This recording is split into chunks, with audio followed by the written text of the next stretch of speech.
Oggi sono a Croydon, a sud di Londra. Tra l'altro sono arrivato qui di corsa, correndo la mia prima mezza maratona, ma quella è un'altra storia. Sono qui perché devo andare a fare un viewing per vedere una proprietà e valutare se acquistare.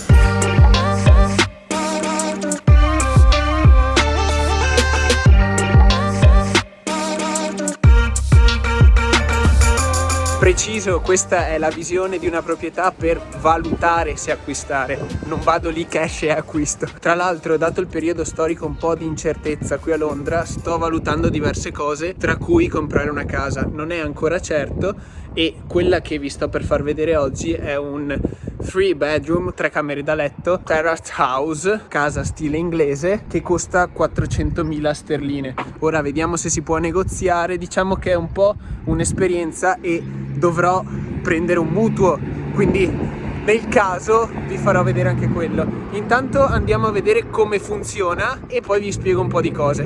Thank you. Are you buying for yourself or? For myself. It's a nice house because it's full 3-bedroom house. This is 2 reception room. You can put a partition here. Yes. You have one more room if you want. 1 room, 2 room, and a breakfast room. So that's Okay. a garden. Where do you live? I live with my partner now. Ah, okay. So he's selling this, she's selling her flat. We buy something together. Ah, okay, understood. This is an excellent cubicle here. Okay. It's very helpful. And then this is the electricity. We did whole rewiring about 7 years ago because we had strips like this. Okay. We put it all inside the wall now, all the Sure. wire. So it's better that way. Okay. Everything is still running. Everything is working. Yeah, it's just switched off everything. Okay. So water is switched off because nobody Okay. lives here. Okay. But everything works. Look. How old is this boiler? About 2.5 years ago. It Okay. was such a boiler. They're very good boilers. They last for a very long time. When did you move out from here? Last year in January, Okay. I moved out and then we did some work to clean the house, Sure. put new carpets everywhere, paint the house. We have 3 bedrooms upstairs. Hot tub, toilet, everything works. It's all new, just needs a bit of cleaning Sure. because nobody's living here, so dust is collecting. This is one of the single double bedroom. Second single double room you have here. And then you got nice clean big master room. Sure. Have a look up. So this is where you can make. And How big is this? 35 square feet. To make the extension regular with the floor the floor Just plug. plaster walls and window. Do you know? 5,000. 5,000 window plus all the Yeah. work. When did you make the renovation? The small renovations? This was done before I bought it 15 years ago. Yeah. Would the price be negotiable? It depends. 392, 390 I let it go, yes. Just come back with your best offer and we Okay. can discuss. Okay. And how many viewing have you already made? I've had few viewings this weekend Okay. and then there's some people who put offers at Sure. 385, 387. By the rule, you have to make the windows. Yeah. If not, you cannot. Any room Okay. which are window. And you can also make another room, Yes. let's say here, and you can add without asking to anyone. Yes. Because that's 50% garden room. Okay. You can rent this out if you make another room here Yeah. without asking, without. No, Are you sure that? Yeah, because the rules. That's so strange because I'm from Italy and everything there is so, let's say, Because- bureaucratic and long and all those stuff. This is freehold. This is not leasehold. In UK, it's freehold and leasehold. I know that. That's why, because it's freehold, you can do more. Ok. Prima cosa interessante dell'acquisto di una proprietà qui in UK. Attenzione a cosa si sta comprando. Potrebbe essere un leasehold, che è soltanto l'acquisto del diritto di occupare il terreno o la proprietà per un certo determinato periodo di tempo. Mentre acquistando un freehold non acquisti solo il diritto, ma anche la proprietà stessa. Per questo motivo spesso si dice che la Corona sia uno dei più grandi possessori di terreni del mondo.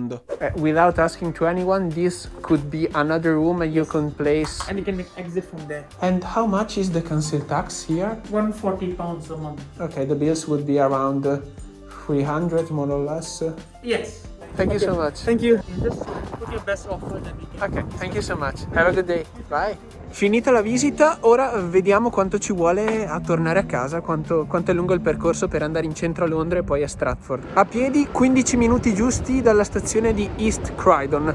che è collegata benissimo e poi in 15-20 minuti sei in centro. Addirittura 12 a Victoria, dicono. Io però non vado a Victoria, ma vado a London Bridge. Vediamo quanto ci mette, poi lì ho un cambio per andare verso Stratford, dove c'è l'appartamento attuale.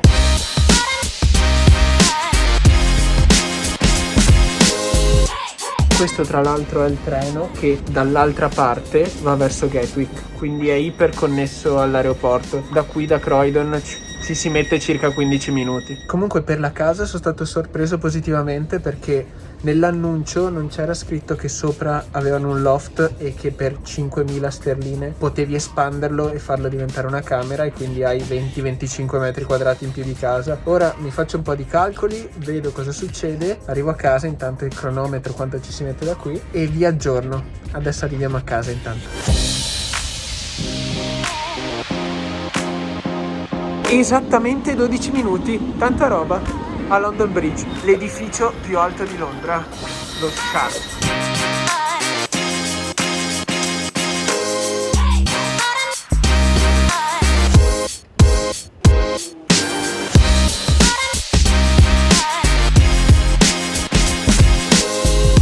Di nuovo finalmente a casa. Stamattina ero uscita da qui in tenuta di corsa, ora mi butto.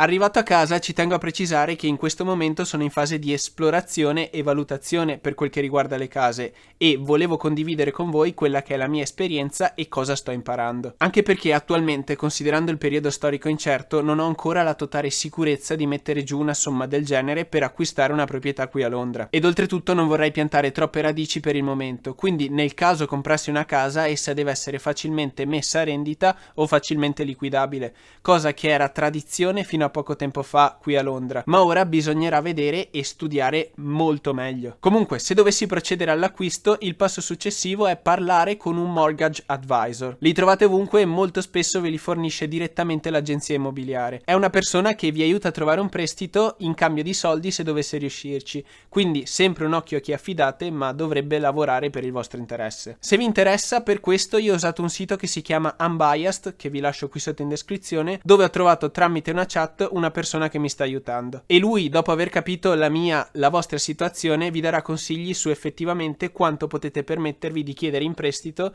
per sperare di ottenere risposta positiva dalle banche. Fatto tutto questo, vi presenterà ad un istituto finanziario che vi darà quello che si chiama Mortgage Agreement, accordo per il mutuo, dove l'istituto scrive: io istituto, in caso di acquisto di una proprietà del signor Riccardo Zanetti, sono disposto a fornirgli questo massimo di prestito se ci sono XY condizioni. In realtà è buona prassi procurarsi questi documenti ancora prima di iniziare a fare visite. Io, dato il tempo e la curiosità di impastarmi le mani, ho fatto i due processi insieme, iniziando già a fissare appuntamenti, come avete visto. Non ho specificato e potrebbe esservi utile: per gli annunci di vendita mi affido a due siti, Rightmove e Zoopla, ma buona strategia è anche parlare con agenzie del luogo dove state cercando di acquistare. Detto questo, spero che il video vi sia stato utile o perlomeno interessante. Iscrivetevi se non volete perdervi tutti i futuri aggiornamenti. Ditemi come al solito cosa ne pensate nei commenti e lasciate un mi piace per sostenere questo canale e questo video, e noi ci vediamo alla prossima avventura.